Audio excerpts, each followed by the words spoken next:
Ito ang Thunder Dragon Roam. Ang huling anyo sa Thunder Roamang Dragon Feast. Diyos ko, paanong nangyari ito? Sa talaan ng angkan, nakasulat na para ma-master ang anyong ito. Kailangan ng hindi bababa sa Martial Ancestor Realm. Isang martial artist na tulad niya. Paanong nagawa niya ito? Imposible. Isa lamang siyang Kepman. Paanong nagkaroon siya ng ganyang talento? Kahit ako, hindi ko pa na-master ang ika-4 na anyo. Napunta lang ako rito nang hindi inaasahan. Alam ko rin kung ano ang tama at mali. At ang mga patakaran. Paglabas ko, pupuntahan ko ang mga clan elders. Hihingi ng tawad at tatanggap ng parusa. Ipagpatuloy nyo na lang ang ginagawa ninyo. Ito, hahayaan na lang ba natin siyang umalis ng ganoon?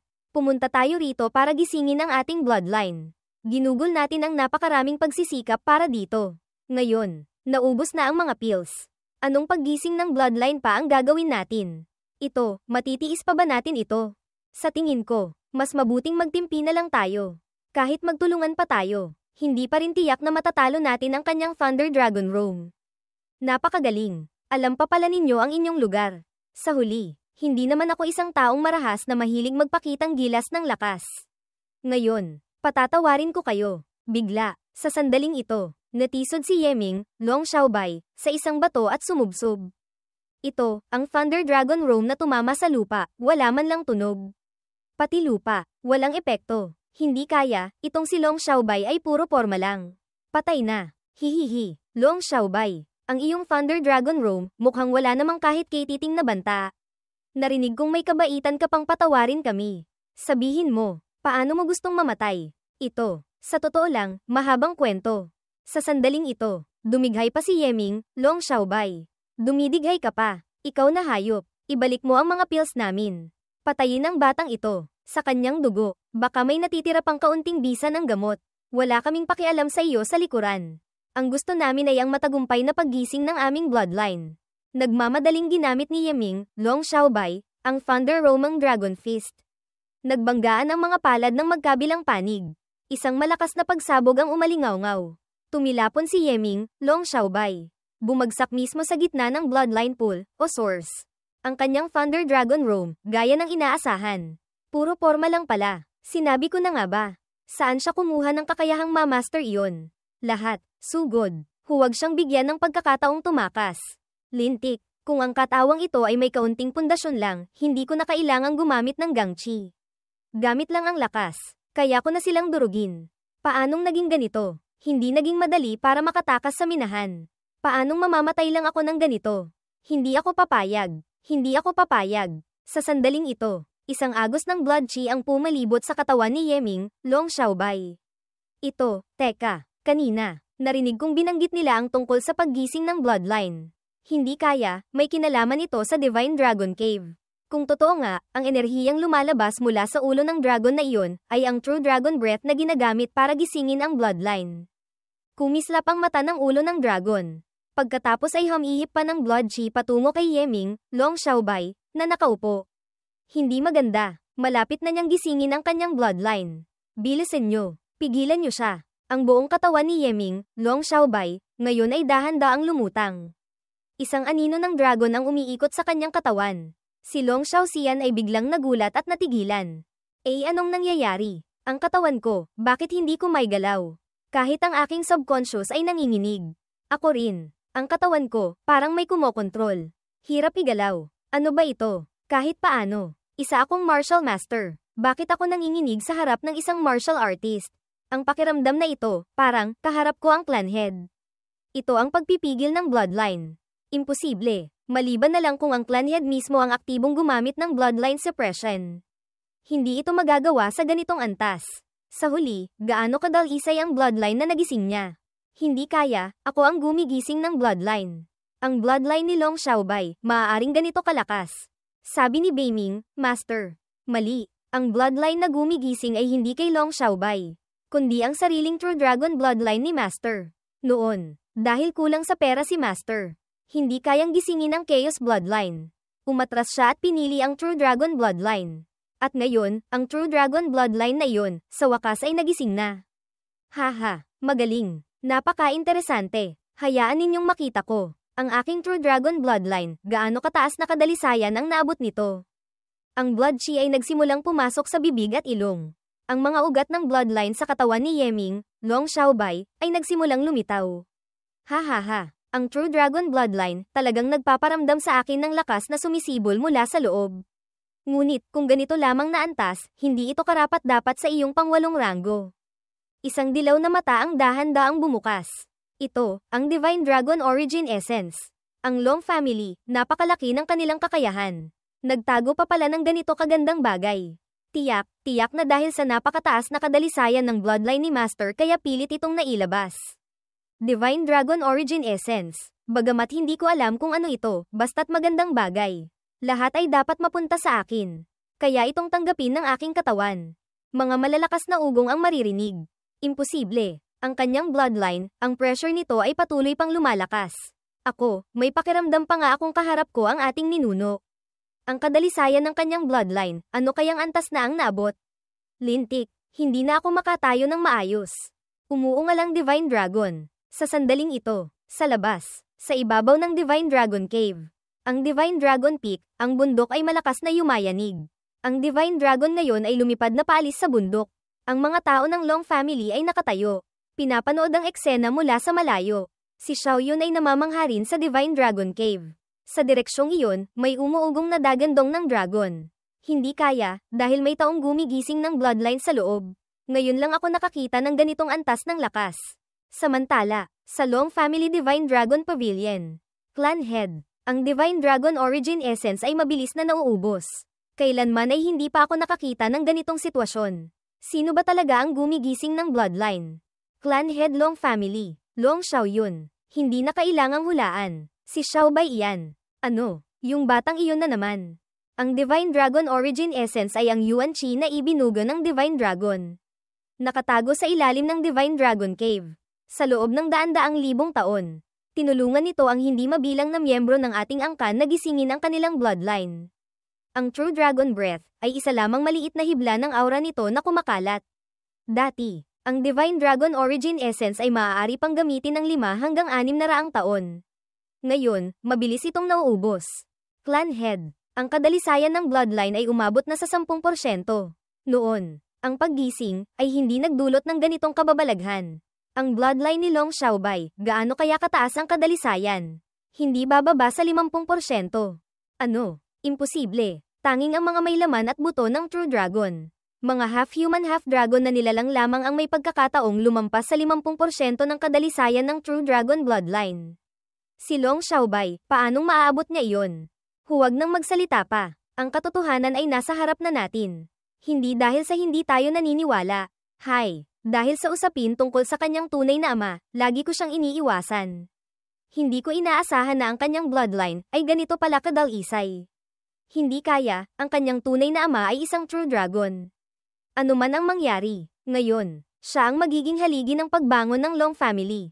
Ako, kailangan kong makipagkita sa apo kong ito kahit isang beses.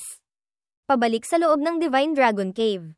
Sa paligid ni Yeming, Long Xiaobai, ay isang dilaw na liwanag. Dahan-dahan siyang bumaba, ang aura ay unti-unti ring naglaho. TSK. Ngayon, nararamdaman kong ang bloodline sa aking katawan ay parang may isang bukal ng lakas na umaapaw. Nag-aalab, na parang sisibog, at saka, sabay na gumaling lahat ng sugat sa aking katawan. Talagang, hindi masama. Ang True Dragon Breath, wala nang natira kahit isang patak. Lahat ay hinigop na niya. Pati ang mga pills, naubos na niyang kainin. Kung gayon, paano pa natin gising ang ating bloodline? Hindi naging madali para makuha ang pagkakataong ito. Ang Long family ay hinding-hindi hahayaan ang miyembro ng angkan na kahit pagkakataon para gisingin ang bloodline ay wala. Ang mga elders sa angkan ay mag-iisip ng paraan para mapanumbalik ang True Dragon Breath. Tiyak na may pagkakataon pa kayo. Ito, tama rin. Sa angkan, maraming martial gods. Tiyak na may paraan sila para tulungan tayong gisingin ang ating bloodline. Magkakaroon sila ng paraan. Nagising na ang bloodline. Sa hinaharap, si Long Xiaobai ay tiyak na makakatanggap ng pag-aaruga ng buong angkan. Karaniwan, hindi natin siya gaanong iniinsulto. Pag lumakas siya, tiyak na gagantay siya sa atin. Sino ang maniniwala sa panloloko mo? Long Xiaobai, ibalik mo sa akin ang pagkakataong gisingin ang bloodline. Ngayon, kailangan kong kunin ang hustisya mula sa iyong mga kamay. Lahat, sugod, patayin ang batang ito. Ilang beses nyo na akong pinahamak. Akala nyo ba talaga hindi ko alam? Ngayon, sakto, dapat nang matapos ito. Sumigaw si Yeming, Long Xiaobai. Inilabas ang Thunder Dragon Room. Peking bagay, nangangahas ka pang gamitin. Sa iyo lang, kaya mo ring mamaster ang Thunder Dragon Room. Iyon ang tunay. Tumilapon sina Xiao Yuan at Xiao Xian. Pareho silang gamulong sa lupa. Ang kanilang mga katawan ay nasunog. Isang martial artist na naglabas ng atake, sa isang iglap. Napatay ang dalawang martial masters. Ang lakas ng pinsala nito, tunay ngang Thunder Dragon Roam. Tunay at totoo. Si Long Xiaobai, kailan pa siya naging ganito kalakas? Sa hinaharap, wala nang mangangahas na hamarang sa daan at apihin siya. Kayo, gusto nyo ring lumapit sa akin para humingi ng hustisya. Hindi po, tanga lang ang susugod para labanan ka. Pagkatapos, bumalik na si Yeming, Long Xiaobai, sa Long family. Hindi ba't si Long Xiaobai iyon? Bakit siya galing sa direksyon ng Divine Dragon Cave pabalik? Bakit pagtingin ko pa lang sa kanya? Sumibol sa puso ko ang isang kakaibang pakiramdam ng takot. Ang ganitong pakiramdam, malinaw na lumilitaw lamang kapag nakakaharap ang clan head. Sa pagkakataong ito, pagbalik, ang pagtingin sa mga miyembro ng angkan, ay parang pagtingin sa mga apo sa tuhod. Beiming, ang aking True Dragon Bloodline. Gaano kataas ang kadalisayan? Kadalisayan, 70%. 70% lang. Akala ko pa naman ay mahigit 70%. Ayon sa Loika, ang aking merit steal ay hindi naman gaanong masama.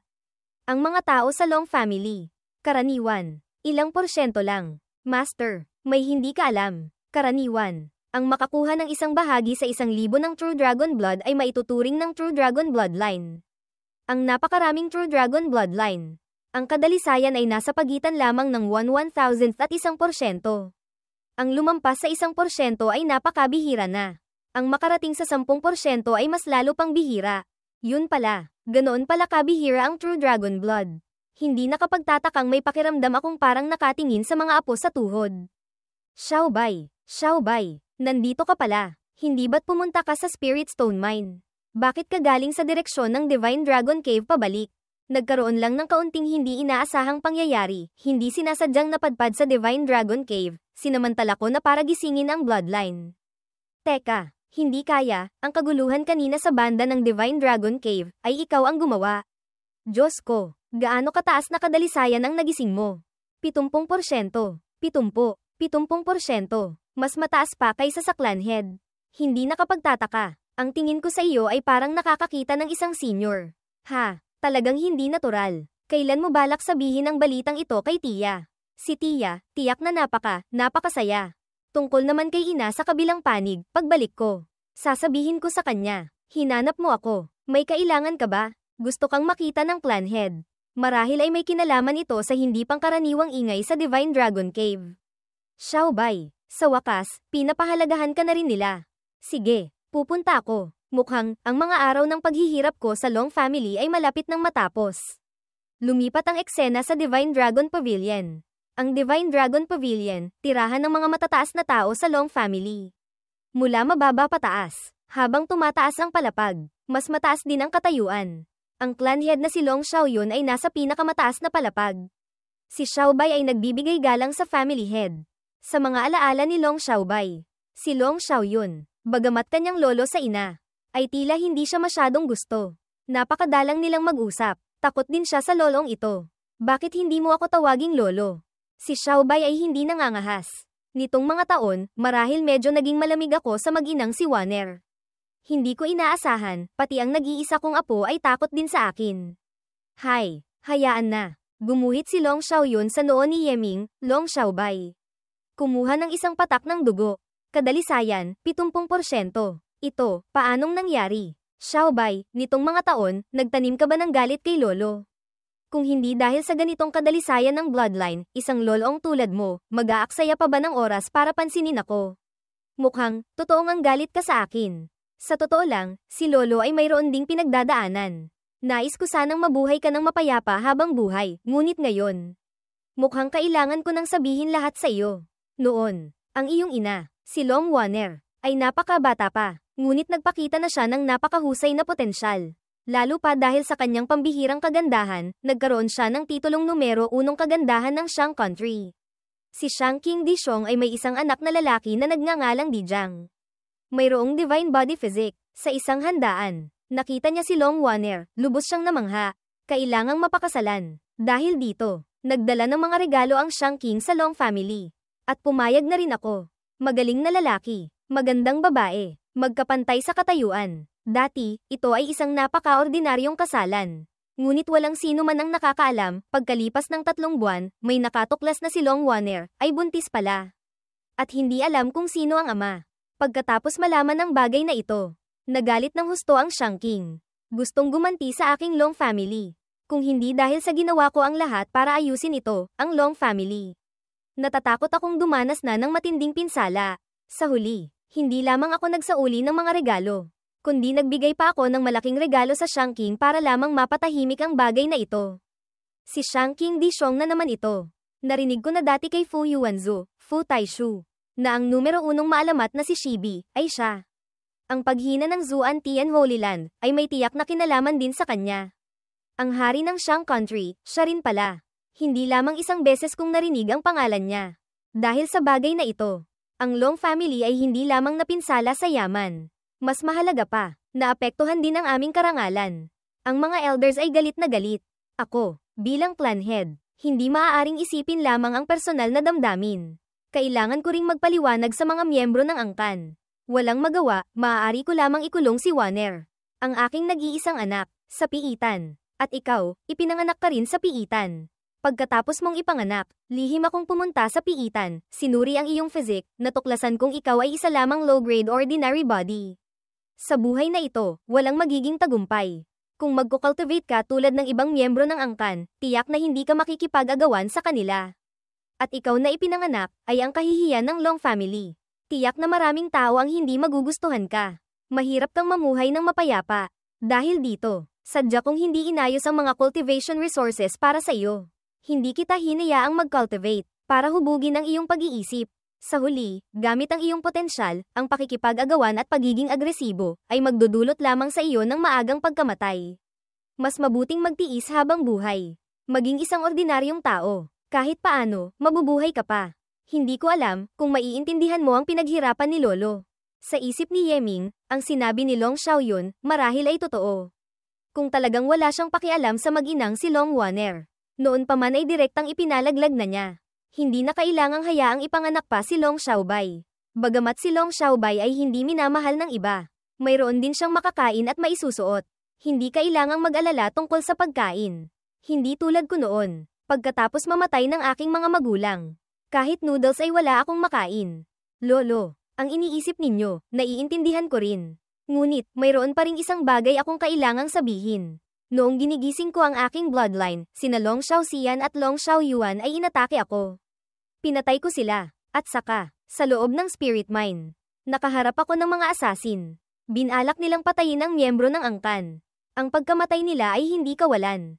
Tungkol naman sa mga assassin, iniimbestigahan ko pa. Lahat ng palatandaan ay nagtuturong, ang bagay na ito ay may kinalaman sa iyong ama. May kinalaman sa aking ama. Hindi lamang iyon. Ang puwersang tuma-target sa iyo ay napakalakas. Binili pa nila ang maraming tao sa loob ng Long family. Noong nakaraan, ipinadala ka sa misyon sa Spirit Mine, iyon ay dahil may nagpanggap na nag-utos sa ngalan ko.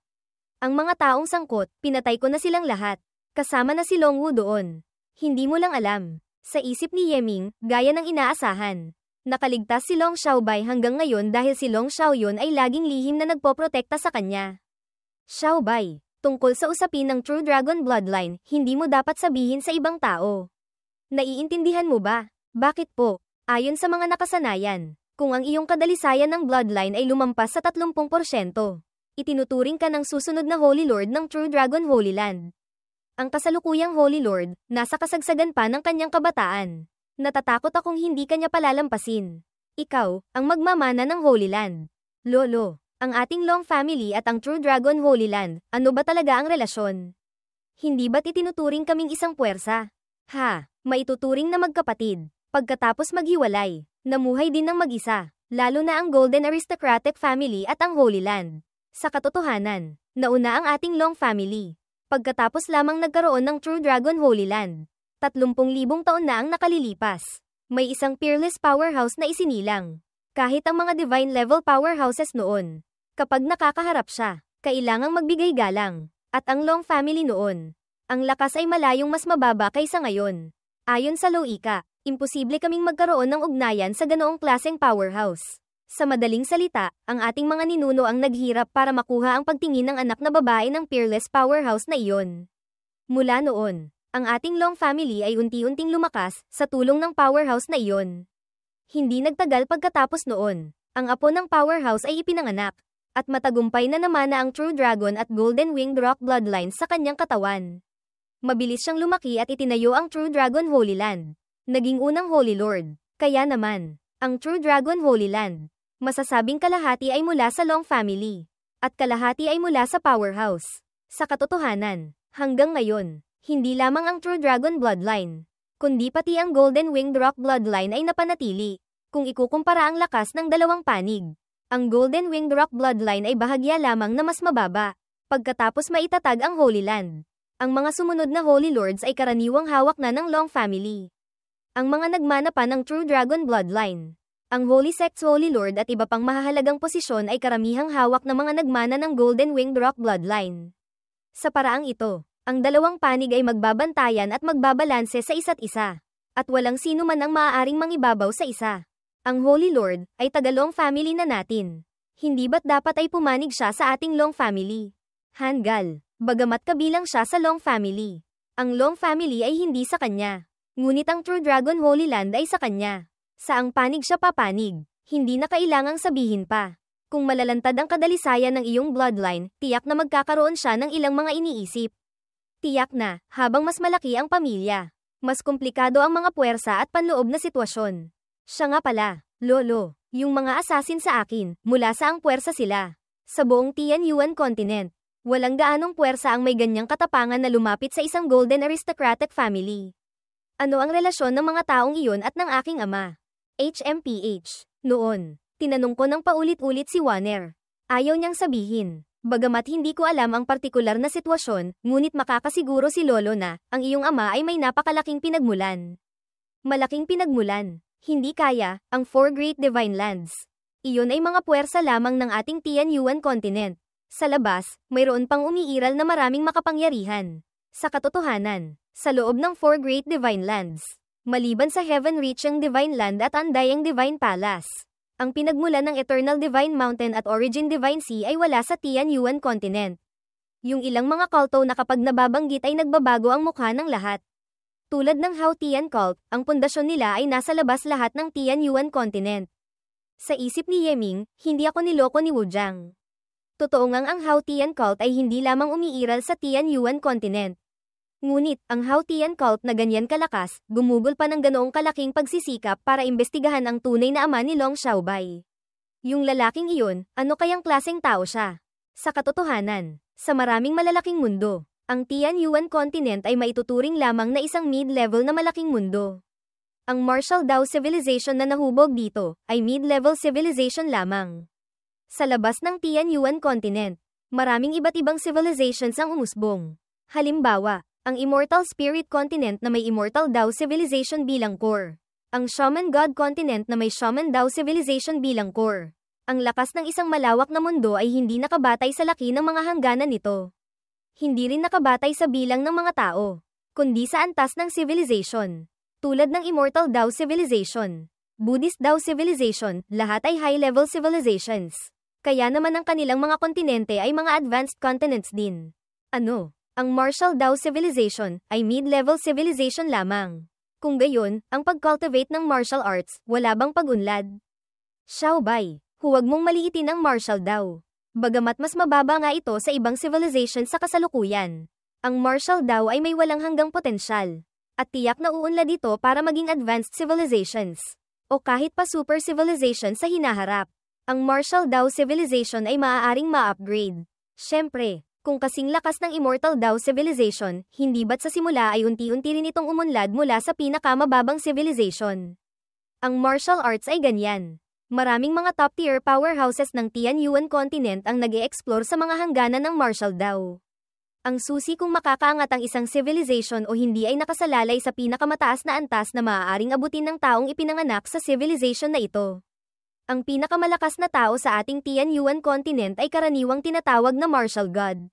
Ang lolo mo ay isang martial god. Sa kasalukuyan, ang mga martial gods ng Tianyuan continent ay nagkasundo na maaaring mayroong hindi bababa sa 9 na level. 9 na level. Si lolo, pang-ilan? Wala pang nagsabi sa akin tungkol sa level na ito. May pakinabang. Isang lolo, napaka-komportable talaga. Si lolo ay nasa unang level pa rin. Sa kasalukuyan, ang pag-aaral sa martial god ng Tianyuan continent, dati. Isang pinakamalakas ang nakaunawa ng ika-4 na level.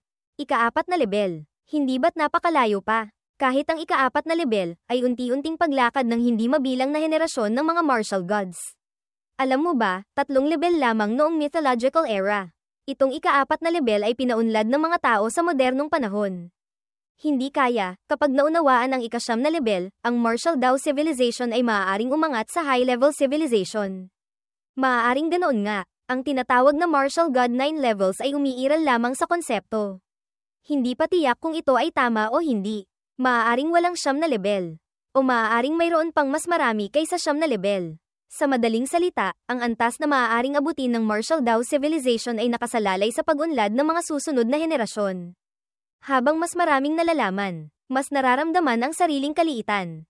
Kaya pala, hindi sinabi sa akin ni Beiming ang mga bagay na ito.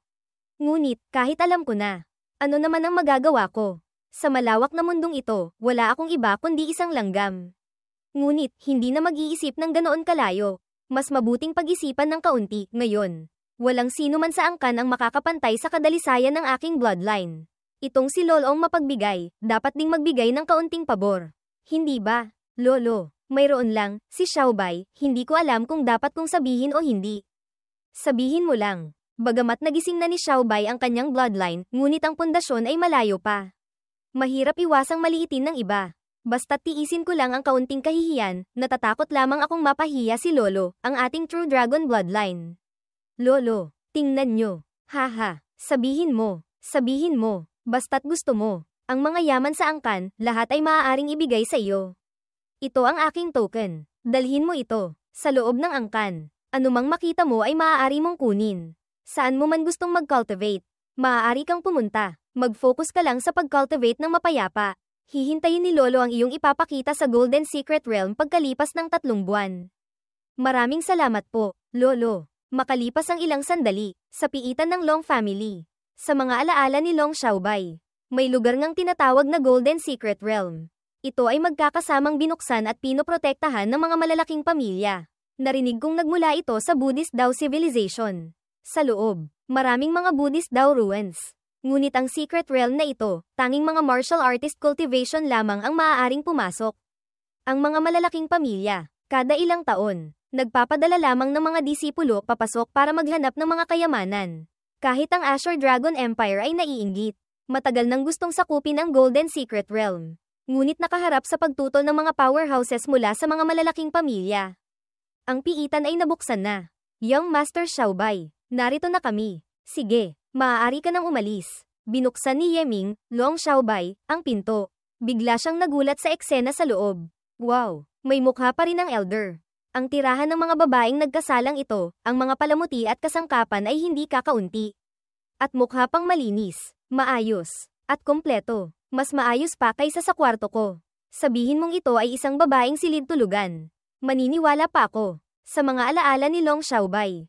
Labis niyang kinamumuhian ang inang ito.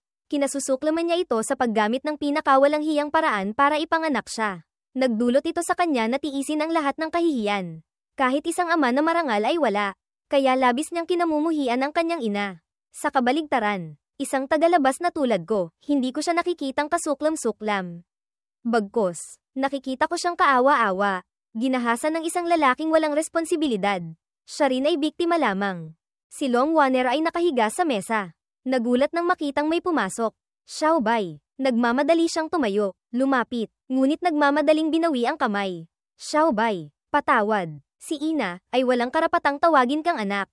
Ina, Xiaobai. Sa wakas, dumalaw ka na rin sa akin. Sa wakas, dumating ka na. Noon, yamakap din ako sa aking ina ng ganito. Naging masama rin ako sa kanya. Nagdulot din ako sa kanya ng kalungkutan. Hanggang sa siya'y namatay, saka ko lang nalaman na nawala na sa akin ang lahat.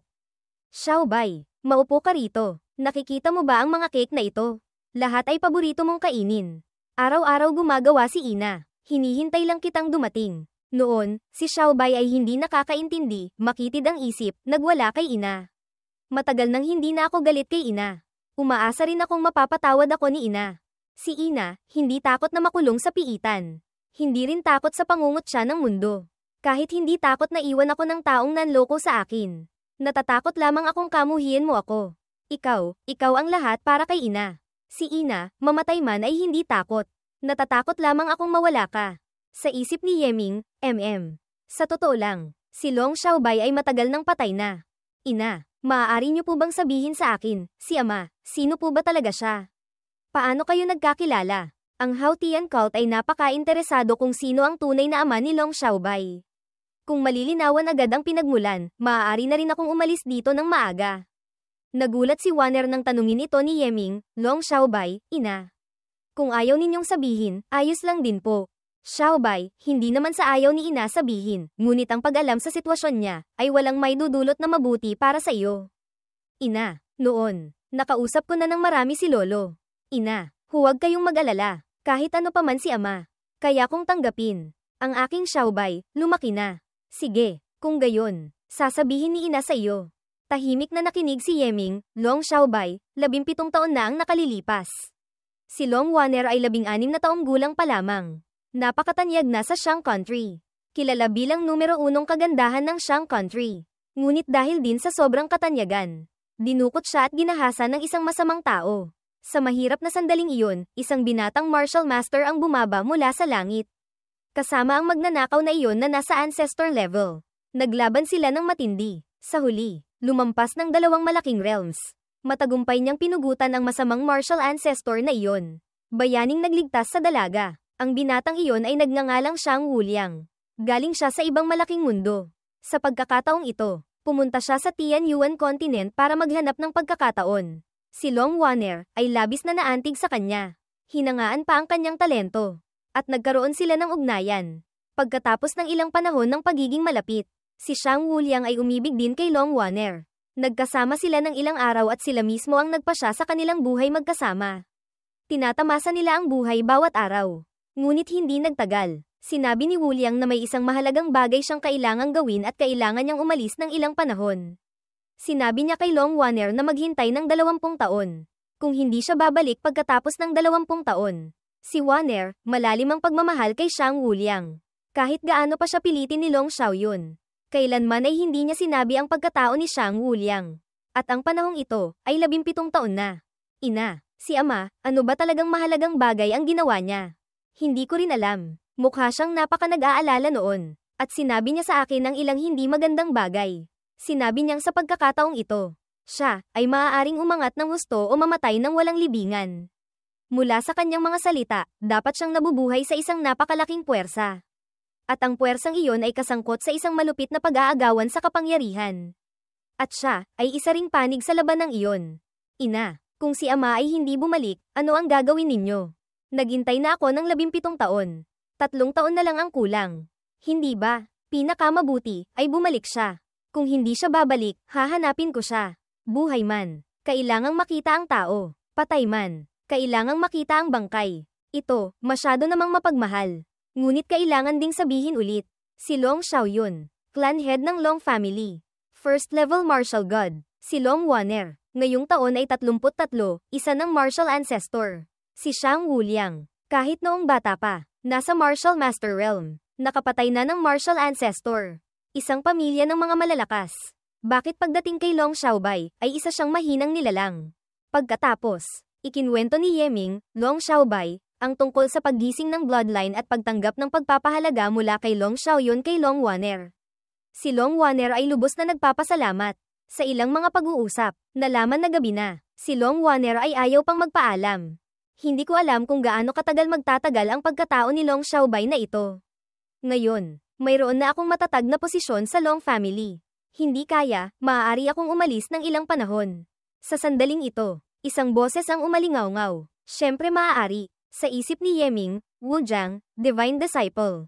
Hindi ka nawala, sagot ni Wujiang, siyempre hindi. Laging may isang taong lihim na nagmamasid. Iwasang malantad ang pagkatao ng Haotian cult. Sinabi mo kanina, maaari akong pansamantalang makatakas sa pagkatao ni Long Xiaobai, umalis ng ilang panahon. Siyempre, ngunit kailangan mong humanap ng isang makatwirang dahilan para hindi ka matuklasan ng iba. Hintayin mong makapaghanda ka ng maayos.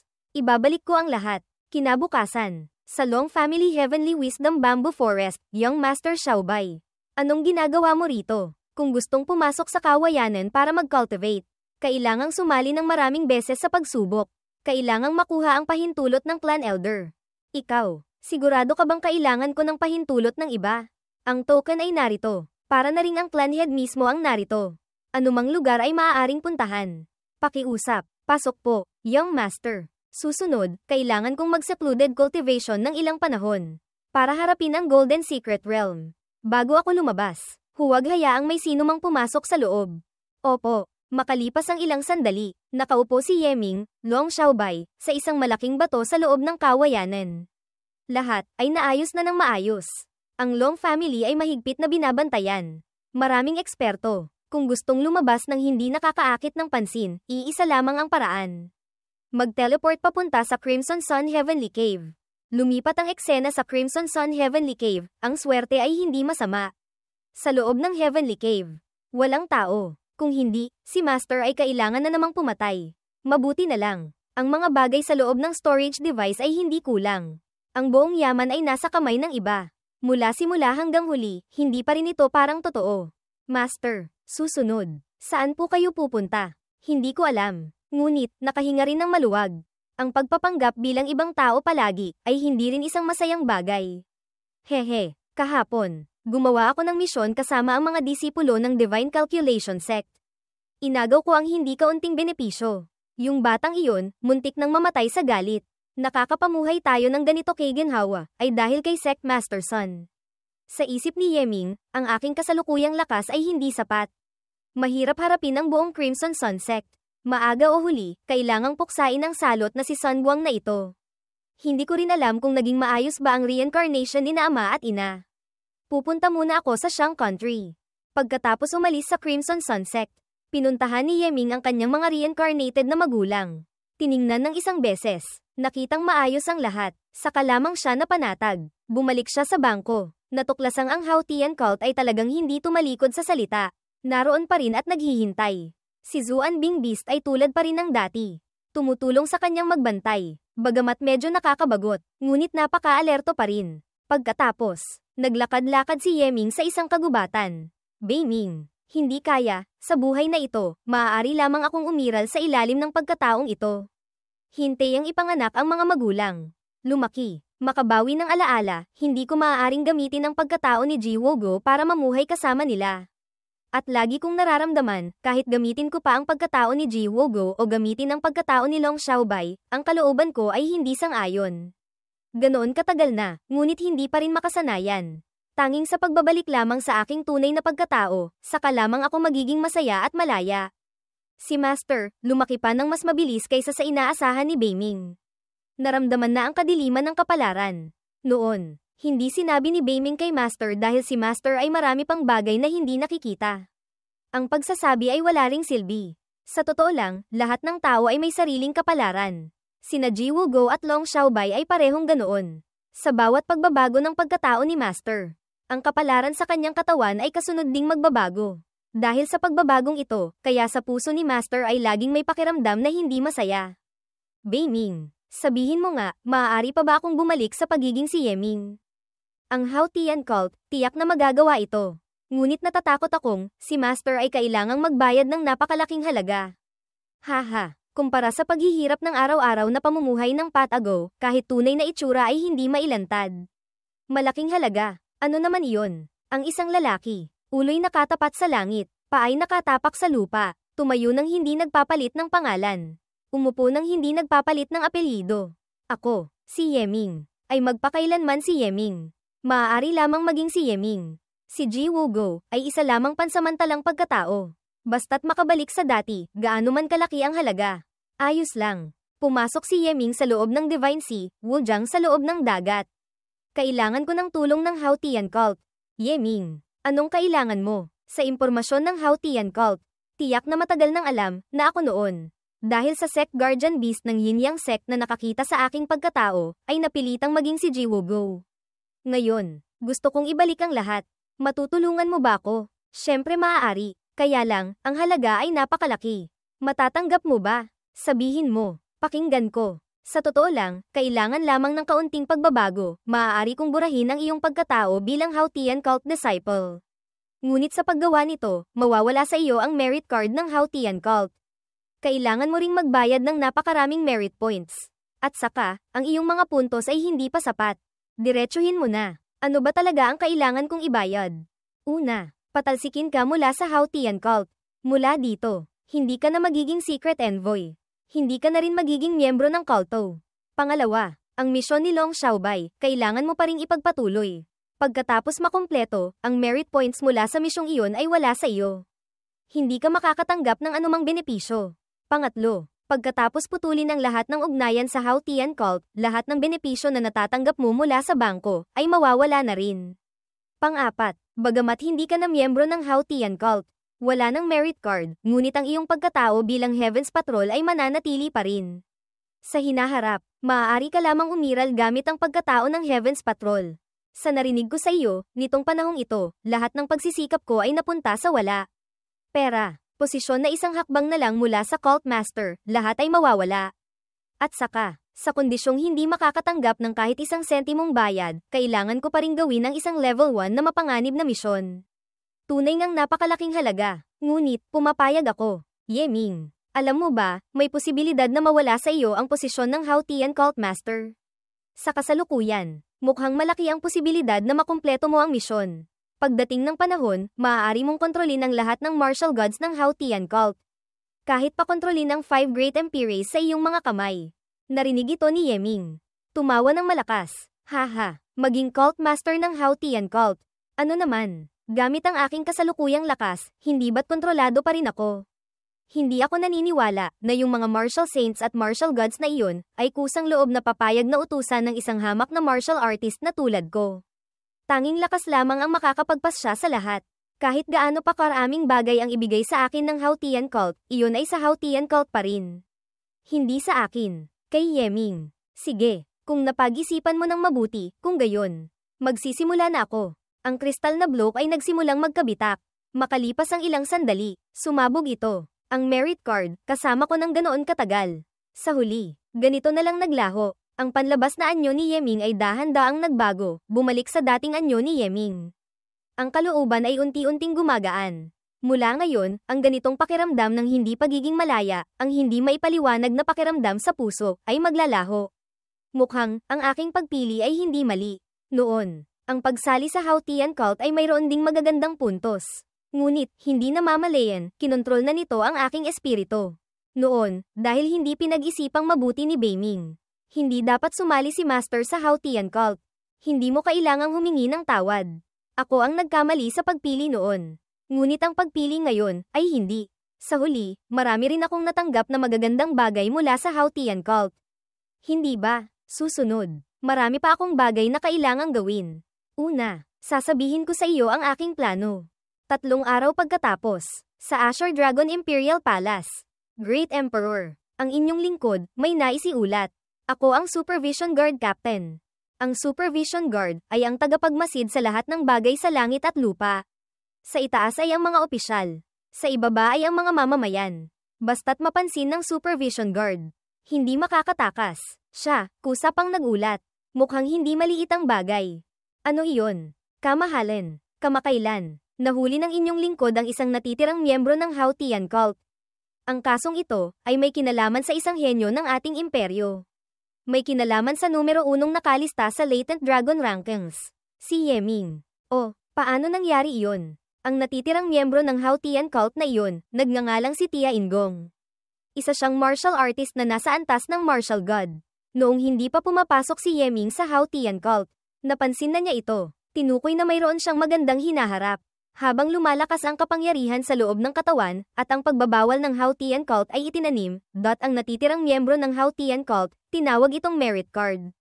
Kung gayon, si Yeming ay napilitan. Opo, kamahalan. Si Yeming noon ay bata pa. Wala talagang laban kay si Tia Ingong.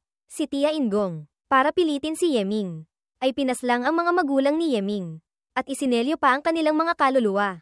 Ginamit iyon bilang panakot. Si Yeming, may ebidensya ba? Kamahalan, si Tia Ingong at ang ebidensya ay parehong narito. Kailangan po bang iharap sa korte? Yamang may ebidensya na, ang bagay na ito. Hayaan nang ang supervision guard ang ganap na humawak. Hindi na kailangang iharap pa sa korte. Ngunit may dalawang bagay kang kailangang gawin ng maayos. Una, kailangang ganap na linisin ang karangalan ni Yeming. Hintay ang maayos ang lahat. Ang aking Azure Dragon Empire ay kailangang buong lakas siyang hubugin. Pangalawa, iligtas ang mga kaluluwa ng mga magulang ni Yeming. Iwasan ang Hautian cult. Sa hinaharap, gamitin ito para kontrolin. Ang mga kaluluwa ng mga magulang ni Yeming ay nailigtas na ng mga eksperto ng ating imperyo. Ngayon, nag-reincarnate na sila. Reincarnation. Hindi rin masama, para mapunan ang mga pagkakamali ng nakaraan, pagkatapos mag-reincarnate ng mga magulang ni Yeming. Bigyan ang bawat isa ng isang pwesto sa Azure Dragon Academy. Samantala, si Yeming ay naglalakad sa kalye. Ngunit, ganito lamang. Natatakot akong hindi sapat, basta't may taong masusing mag-iimbestiga. Matutuklasan na noon. Ang mga magulang ni Master ay sumali sa Hautian cult. At dati pa silang mga miyembro ng Hautian cult. Noon, matagal nang alam ng Ye family ang bagay na ito. Ngunit hindi nila inilantad. Gustong gamitin ang bagay na ito. Pagkatapos magalit ni Ye Ziyuan sa Imperial family. Pinilit pa ng Ye family ang mga magulang ni Master na akuin ang kasalanan at mamatay. At dinala pa ang mga bangkay para kunin ang gantimpala. Hanggang ngayon, matagal nang nawala ang Ye family. Ngunit ang Imperial family, si Huang Yuankui ay buhay pa. Noon, pagkatapos gawing gantimpala ang mga magulang ni Master at dalhin sa Yaman. Nakumpirma ng maaaring umiral, si Ye Zishan ay buhay pa sa Chon sect. Kung may taong gustong idiin si Master hanggang mamatay, basta't mag-imbestiga ng kaunti. Lalabas ito. Kaya naman, ang bagay na ito, maituturing na hindi pa tapos. Susunod, ang kailangang gawin ng Hautian cult ay patayin ang lahat ng taong may kinalaman. Lumipat ang eksena sa Sword Lake Holy Land dahil kay Yeming. Natalo ako sa pera. Hindi na pag-uusapan. Sa pagkakataong ito, nagkautang pa ako ng malaki. Kung mahahanap ko lang ang hayop na tumakas na iyon, tiyak na gagawin kong masahol pa sa kamatayan ang buhay niya. Sa sandaling ito, biglang dumilim ang langit, kumulog at kumidlat. May kung anong bagay ang lumilitaw sa likuran ni Huang Yuankui. Isang itim na kamay ang lumitaw. Nagmamadali siyang tumalon paatras. Umiiwas. Ngunit, muli itong lumitaw mismo sa ibabaw ni Yuankui. Mahigpit na humawak sa kanyang leeg. Ang sakit. Hindi ako makagawa ng tunog. Pati gangchi sa aking katawan ay nalock. Hindi makapagpadala ng mensahe. Sino ba talaga? Kayang lampasan ang pagkilala ng makapangyarihang nilalang ng Sword Lake, at saktan ako. Si Huang Yuankui ay hinayla papasok sa kawalan. Sa isang iglap, naglaho na mula sa Sword Lake. Kasabay ng pagkamatay ni Huang Yuankui, ang yaman ng Yan Prefecture Fengye City ay nagkaroon din ng kakaibang pangyayari. Isang gabi bago, nasa itaas ang County Magistrate. Nasa ibaba ang mga yaman runners. Ngayon, lahat sila ay nawala ng hindi maipaliwanag. Kahit kay titing na bakas ay hindi mahanap. Para bang hindi sila kailanman umiral. Sa parehong araw, sa loob ng Chon sect, si Ye Zishan at ang mga disipulo, elders, ay lahat nawala ng buo. Kahit ang sect master ng Chon sect ay walang ginawang hakbang para mag-imbestiga. Itinuring na parang walang nangyari. Sa panig ng Azure Dragon Empire, pagkatapos patayin ang Hautian cult disciple na iyon, naglabas ng kautusan ang Great Emperor sa buong mundo. Nilinis ang maling paratang kay Yeming. Inimbitahan siyang bumalik para tumanggap ng utos. Mula noon, si Yeming ay hindi na kailangang tumakas pa. Bagkus, naging isang henyo ng imperyo. Sa sandaling ito, sa East Chi Academy, haha.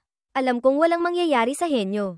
Boss, bilisan mong bumalik. Kung hindi ka babalik, pupunta ako sa Azure Dragon Academy. Talagang gusto kong makasama kang mangibabaw sa buong Azure Dragon Academy. Mangibabaw sa Azure Dragon Academy.